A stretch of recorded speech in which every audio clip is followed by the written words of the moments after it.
विभिन्न स्थान रे लोक आसी बणभोजी करिसंती।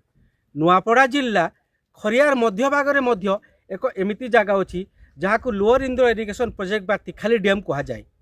ए तिखाली डैम रे माने प्राय जल बहुत परिमाण जलराशि अच्छी, नील जलराशि देखुची।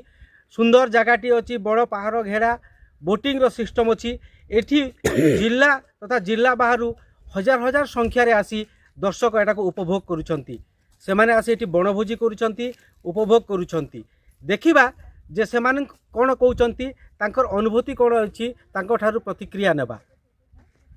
मोर नाम जे तरंग पात्र, मुझे गोटे 10वीं श्रेणी छात्र अटे। तो आम यहाँ 14 तारीख दिन आम यहाँ भोजी कर तिखाली डैम के। तो इतना बहुत आनंद लगुचे, जेहेतु इतनी सुंदर सुंदर ब्यूटीफुल नज़ारा मन से तो देखा के बहुत आनंद लगुचे। काना पानी के सर आम चाष काम उपयोग करुछन। और जदि इतना गोटे हरिण पार्क हेता बोले आउ अधिक टिके भल लगता। नहीं सर ए संध्या नहीं जिमु खाई करी।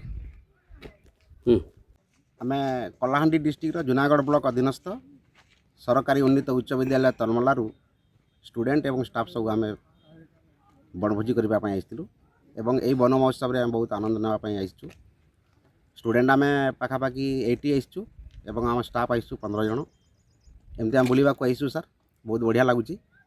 कि देखला बेलू टिके आउ टिके डेवलप हेले भल हाँ, जेहेतु आम सुदूर कलाहांडी डिस्ट्रिक्ट रहीचु।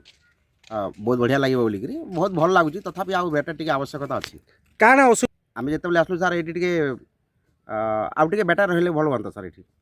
ये तरा तरा जदि ग्रीन पार्क जदि हाँ आम जदि पिला माने जो बुली आउछंती तांको पई किछि साइंस अवेलेबल जदि हाँ साइंस आपारेटस गुड़ाक भल लगता। हाँ नेबू सर, आम जाइनु किंतु आम जीवु, आम देखू से पिला मानक देखेबू। आम पिला तो बहुत अनुभव कले डैम कौन केमती पानी स्टोरेज होची केमती आ इरिगेशन केमती होची बहुत परिलक्षित करिसंती। बहुत पिला माने एंजॉय करिसंती, बहुत शिखिबा जिनिस भी पाइसंती। बुली आसंतु, बहुत बढ़िया आनंद नियंतु। एटा आम सुदूर कलाहांडी आसिक आम यार बहुत किसी लाभ पाइचु। आपण मैंने भी आसंतु, तिखाली डैम को दर्शन कर जातु, देखिक जातु। बहुत बढ़िया लगुच। इरिगेशन लगी बहुत बढ़िया डेवलपमेंट होती।